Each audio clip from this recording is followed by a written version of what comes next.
Well, actually, I've always wanted to be a professor, and I've always been interested in psychology, more particularly social psychology. To me, it's fascinating trying to understand how it is that human beings think and how they interact in groups. Well, I'd say longevity as an educator. I taught at Monterey Peninsula College. I taught courses in psychology, anthropology, and sociology for 41 years. I was tenured, of course, and retired with some degree of reluctance because I knew that I would really miss the teaching profession. Fortunately, however, I found that CSUMB was available to me. I was hired as an adjunct. Typically, I'll teach 12 units, which is nearly full time. Well, I think most challenging of all is being able to identify with the students and what the students' experience is, to provide for them a learning experience that facilitates their growth as human beings, not also, and in addition to that as well, obviously learning the subject that I'm responsible for teaching them. Most satisfying to me were the two pieces of research that I did along with students that were taking my research methods class from at Monterey Peninsula College. One of them had to do with measuring the attitudes of Peninsula residents towards tourists and tourism, and also measuring their attitudes towards housing. Well, I would say I really enjoy experiments. I think that experimental psychology is a wonderful field to pursue, particularly if you like trying to understand whether or not there are independent stimuli that can affect how it is that somebody thinks or feels or acts. I very much as well like social psychology. I like the idea of measuring people's attitudes, people's experiences, their behavior related to items such as racial prejudice, of course, also sexual equality, as well as sexual preference. Well, it was long and difficult, but it was a sure road nevertheless. I had a very clear idea of exactly what it is that I wanted to do, and I just steered the course in that particular direction. Got through school very, very quickly and actually found myself in a 10-year teaching position at the ripe old age of 22. Graduate school was very demanding.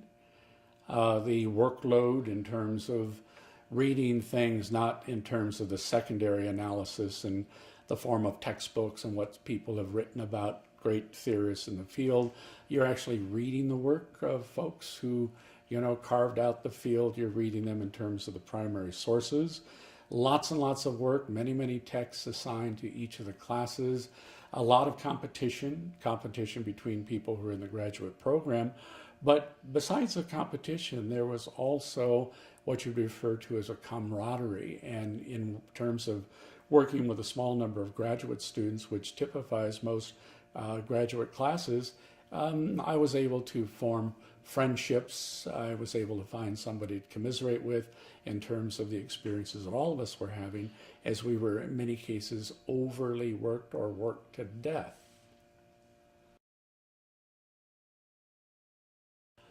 Well, since I've chose so many, anthropology, sociology, psychology, also, of course, counseling, as in marriage and family counseling. I think I made a lot of very, very good choices. I think perhaps if I had to do it all over again, there would be some other directions I might consider going.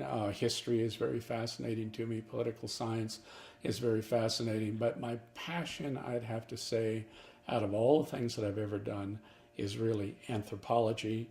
I'm interested in cultural anthropology, specifically in terms of things like culture and personality, family structure, economic structure, political structure, the basic institutions.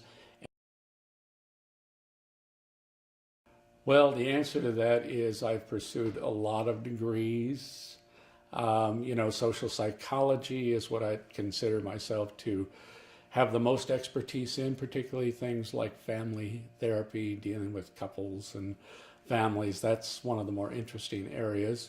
I also have a number of other interests: anthropology, sociology. So I actually have teaching credentials that allow me to teach those particular areas: psychology, sociology, and anthropology.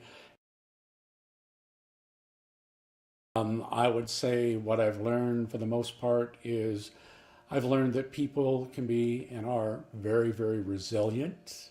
I've learned certainly very much about my students who have goals and certainly need support, need to be nurtured along, need to be helped in a number of different ways. And I feel their passion, I feel their pain as well in terms of the struggles that they, manifest just in terms of getting through.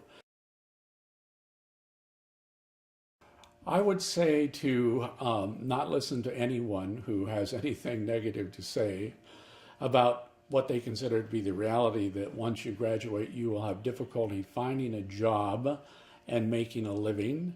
I don't think that that's true for everyone. Certainly, it's not true for the folks who work very hard, who are very dedicated, who do indeed want to help people. Open up the yellow pages and you'll find a million psychiatrists and psychologists and MFTs and this, that, whatever, who have put out the shingle and they're trying to compete with others to get folks to come in. Look at the fact that insurance companies do not want to pay for mental health issues and things like that. But you can establish a practice if this is what your interest is. You can always find jobs with the government. VA hospitals, as an example, working as a licensed social worker or something along those lines. If you have a passion for it, if you care deeply for people, if you care deeply for understanding the human condition, by all means pursue the degree.